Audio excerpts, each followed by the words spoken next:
주님, 오늘 우리 모두에게 말씀하여 주시옵소서.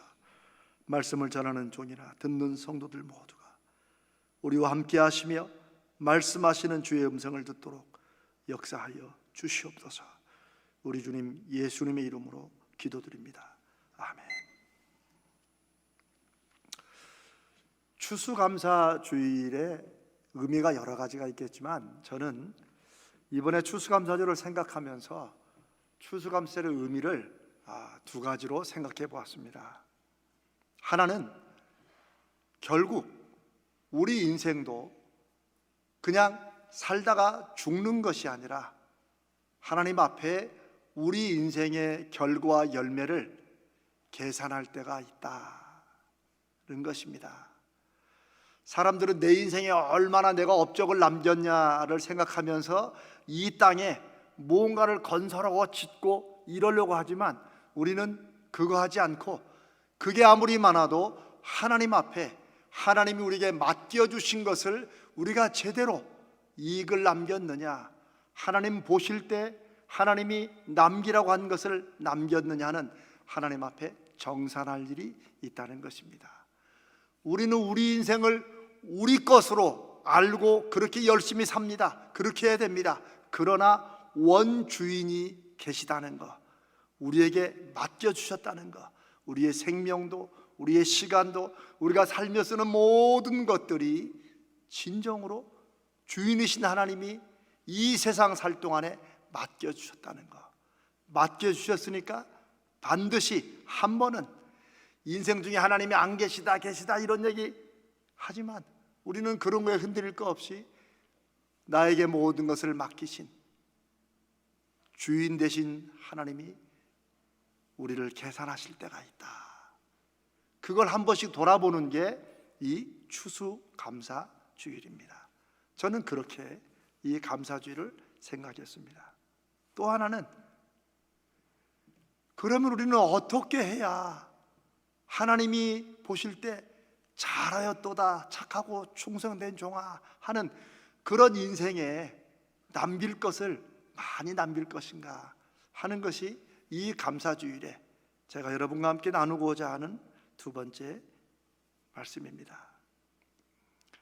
여러분, 무언가를 추수를 하거나 일을 하거나 뭔가 소득을 거두어도 이 버려지는 게 있죠. 그렇죠?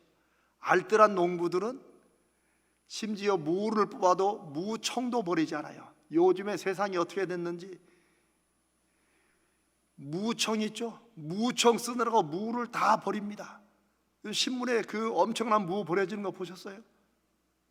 무청이 시래기로 식당들마다 비싸게 팔려나가니까 무는 안 먹고 그 좋은 무를 다 버려요. 그리고 무청만 실어간대요. 참 세상이 참 많이 바뀌었습니다. 예전에 농부들은 이 쌀이나 벼를 이렇게 추수하고도 이 볏짚 하나도 버리지 않고 다 모았죠.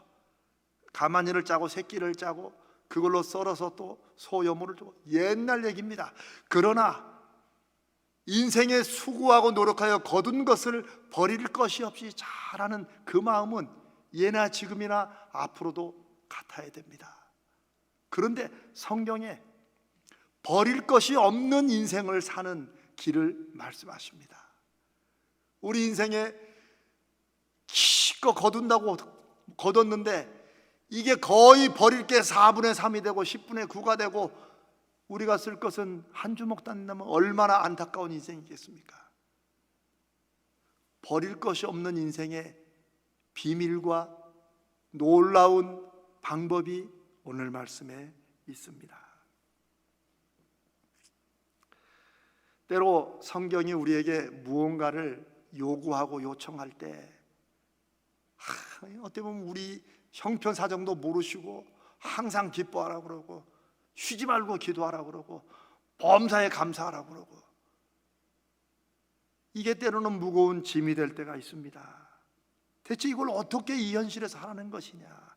그러나 성경이 하나님이 우리에게 무언가를 하라고 말씀하실 때는 아주 중요한 전제 조건이 있습니다. 우리가 기억해야 될 게 있습니다. 그것은 하나님이 살아계시고 그걸 알고 계시고 그 일을 지금 우리와 함께 하고 계신다는 것입니다. 하나님이 역사하신다는 것입니다. 하나님은 악한 주인처럼 그냥 맡겨놓고 니들이 알아서 해라, 결과만 보겠다가 아니라 하나님은 우리 인생의 열매를 위해서 우리와 함께 일하신다는 거죠. 그러니 우리가 인생을 살면서 꼭 기억해야 될 것은 결코 나 혼자 일하고 나 혼자 외롭고 나 혼자 힘들고 나 혼자 어려운 게 아니라는 사실입니다. 세상 사람이 다 우리의 수고와 눈물을 모를지라도 우리가 무엇을 하든지 살아계신 하나님이 우리와 함께 하시며 함께 일하시고 함께 눈물 흘리시고 함께 우리 삶을 살아간다는 사실입니다. 오늘 본문은 사도 바울이 초대교회 헛된 법과 교훈을 가르치는 거짓 교사들, 이단들, 예수 그리스도를 잘못 가르치는 사람들을 조심하라고 강조하면서 특별히 그들이 먹지 말아야 될 음식이 있다, 구약을 중심으로 이것 먹지 말고 이걸 너무 강조했어요.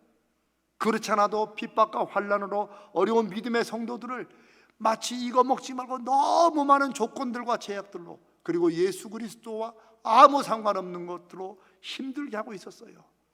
성도들이 힘든 것도 문제지만 그것 때문에 예수 그리스도의 죽으심과 부활이 아무런 힘이 없는 무익한 것으로 되어가는 가짜 복음을 전하고 있는 것에 사도 바울이 지금 디모데전서 디모데후서에 사랑하는 아들 디모데에게 교회는 예수 그리스도를 중심으로 어떻게 세워져야 되고 무엇을 믿어야 될지를 가르치고 있는데, 오늘 우리가 읽은 4절 5절이 바로 단지 음식물에 관한 말씀만이 아닙니다.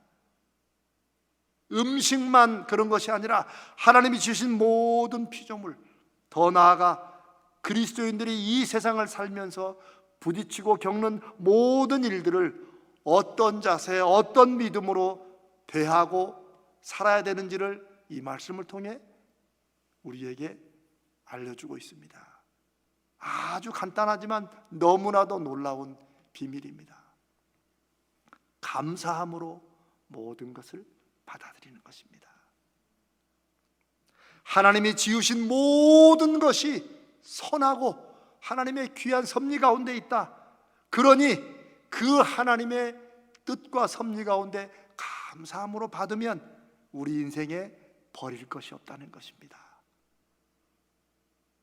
왜냐하면 하나님의 말씀과 기도로 이 모든 것들이 거룩하여 지기 때문이라는 것입니다. 참 묵상할수록 놀랍고 귀한 말씀입니다. 전에 누군가 그런 말을 했습니다.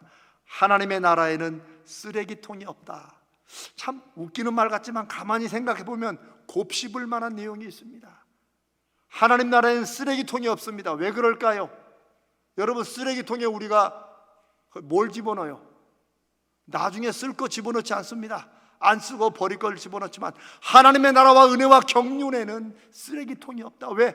하나님은 모든 것을 합력하여 하나님의 선을 이루시기 때문인 줄로 믿습니다. 그러니 하나님의 자녀의 인생에도 쓰레기통이 없게 하실 줄로 믿습니다. 어떻게 하면? 감사함으로 받아들이면, 감사함으로 받아들이면 삶의 모든 것, 그게 어떤 음식물이든지 혹은 가르침이든지 사건이든지 만남이든지 그 모든 것은 전지전능하시며 선하신 하나님의 은혜로운 주권 아래 여전히 있기 때문에 우리는 혼자 외롭게 사는 것이 아니고 하나님의 섭리와 인도하심 가운데 살고 있기 때문에 버릴 것이 아무것도 없게 됩니다. 하나님을 믿는 믿음으로 모든 일을 감사하게 받으면, 음식을 먹을 때 드리는 그 기도, 여러분, 그 기도는 음식 먹는다고 보고하는 게 아닙니다. 아닙니다. 음식을 먹을 때 드리는 그 기도가 그 음식을 거룩하게 할 것입니다. 그래서 소화도 잘 되고 음식의 모든 양분들이 우리 몸으로 다 가도록 역사하실 것입니다. 우리가 맞닥뜨리는 힘든 일도 기도하며 나아가면 하나님께서 어렵고 힘든 일들도 우리가 원하지 않았던 일 속에 있을지라도 하나님이 그 일을 거룩하게 하셔서 합력하여 선을 이루실 것입니다. 하나님 자녀들의 인생의 모든 것은 하나님의 말씀의 약속과 하나님께 드리는 기도로 거룩해진다고 약속하셨습니다. 하나님이 역사하시는 현장이 되는 것입니다. 하나님이 그렇게 하십니다. 여러분, 한 번 더 강조합니다. 감사함으로 받으면 대체 어떻게 힘들고 싫은 일을 우리가 감사할 수 있을까요? 모든 것을 거룩하게 하시는 하나님의 뜻과 섭리 가운데 열매 맺게 하시는 그 하나님 때문입니다. 힘들고 어려운 일, 상처를 주고 생각하기도 싫은 그 사건, 그 사람, 그 일을 그냥 감사함으로 받아들이라는 게 아니에요. 어떻게 감사하겠어요? 그 일이 너무 힘들고 고통스럽고 트라우마 되는 일인데 그 일을, 그 사람을 감사하라는 게 아닙니다. 그런 일에도 불구하고 그 사람 때문에 괴로운 그런 마음에도 불구하고 지금도 여전히 살아계셔서 그 일과 그 사람과 그 사건으로 해서 괴로워하는 우리와 함께 계시며 합력하여 선을 이루시는 그 하나님의 손길을 믿고 그 하나님의 역사에 감사하는 것입니다. 아멘. 그겁니다. 우리는 오해해요. 모든 일에 감사하라니까 힘들고 어려운 일도 막 억지로 감사합니다. 감사가 어떻게 억지로 나옵니까? 그 일은 감사할 수 없어요. 그 일은 싫은 일이에요. 그 사람은 너무 싫은 거예요. 힘든 거예요. 그 사건은 내 인생에 일어나지 말았으면 하는 그런 일이에요. 그러나 그럼에도 불구하고 하나님은 여전히 나와 함께 하시며 그 일 가운데서도 일하고 계신다. 그러니 그 하나님 앞에 감사하고 그 일 속에도 여전히 일하시는 하나님 앞에 감사함으로 받는 것입니다. 이게 믿음이 능력이 되는 비밀입니다. 저와 여러분의 인생은 세상도 사람도 아니고 선하신 하나님이 붙잡고 이루어 가신다는 믿음의 확신과 기대, 이것으로 하나님을 의지하며 받아들일 때 우리는 모든 일을 넘어서고 이길 수 없습니다. 이길 수 있습니다. 나에게 능력을 주시는, 이길 수 있는 힘을 주시는 그분 안에서 나는 모든 것을 감당할 수 있다. 사도 바울의 믿음의 고백입니다. 불평은 불평할 거리를 더 많아지게 만들고 감사는 감사할 거리를 더 많아지게 한다는 말은 참으로 명언입니다. 오늘 우리 강단에 감이 많아요. 내가 이게 감사할 일이 많으라고 하는구나. 혼자 그런 생각도 해봅니다. 한 번 더 말합니다. 불평은 불평할 거리를 더 많아지게 만들고 감사는 감사할 거리를 더 많아지게 한다. 이 말을 저는 이렇게 적용해 봅니다. 천국 같은 인생을 지옥으로 만드는 길이 있습니다. 쉽습니다. 모든 일을 의심과 불평을 가지고 원망하며 사는 거예요. 그러면 아무리 남들 볼 때 천국 같은 환경과 조건 속에 살아도 그 사람의 인생은 지옥이 될 것입니다. 이거는 실험하지 마세요. 분명히 될 거니까. 그러나 반대로 지옥 같은 인생을 천국으로 만드는 길도 있습니다. 그것은 때로 이해 안 되고 괴롭고 힘든 어려운 일도 하나님의 능력과 주권 아래 있다는 것을 믿고 감사하는 것입니다. 그 하나님이 여전히 일하고 계심을 감사하는 것입니다. 그 하나님이 여전히 내 기도와 기대에 응답하실 것을 믿고 하나님께 감사하는 것입니다. 그러면 우리가 부르는 찬송처럼 주 예수와 동행하니 그 어디나 그 어떤 일에나 천국이 되고 하나님의 역사하심을 경험하게 될 것입니다. 요거는 해보셔야 됩니다. 아멘. 모든 것을 하나님께 감사함으로 받아 정말 그 하나님을, 역사하실 하나님, 지금도 일하신 하나님, 나보다 나를 더 잘하시고 내가 힘들고 괴로워서 정말 하나님 어떻게 이럴 수 있습니까? 라는 그 순간에도 하나님이 내가 네 마음을 안다. 그래서 주님을 보내시고 주님이 십자가에 죽으시고 부활하신 거 아닙니까? 그 하나님의 역사하심 속에 그 일은 힘들고 어려워도 그 일을 통해서 일하실 하나님을 감사함으로 믿고 받아들이고 순종해 갈 때 주님이 말씀을 통하여 약속하시고 그 말씀을 믿고 우리를 앞서 살았던 믿음의 많은 선조들이 삶으로 간증하는 모든 것을 합력하여 선을 이루시는 하나님을 우리도 경험하게 될 줄로 믿습니다. 2024년 표징을 구하며 살아가는 우리의 남은 이제 한 달 조금 더 남은 이 시간 동안에 하나님 지금도 역사하시고 일하심을 감사합니다. 제가 무엇을 순종하기를 원하십니까? 제가 무엇을 바꾸기를 원하십니까? 제가 어떻게 하기를 원하십니까? 때로는 아무것도 하지 못하고 가만히 있어도 하나님의 선하심과 일하시는 손길 가운데 하나님을 기대하는 그 믿음이 우리를 그곳에 도착하게 할 것이고 그 열매를 맺게 하실 것이라 믿습니다. 오늘 이 추수감사주일에 이 말씀이 하나님이 지으신 모든 것이 선하고 존귀하고 우리 인생에 없어서는 안 될 것이기 때문에 감사함으로 받아들이면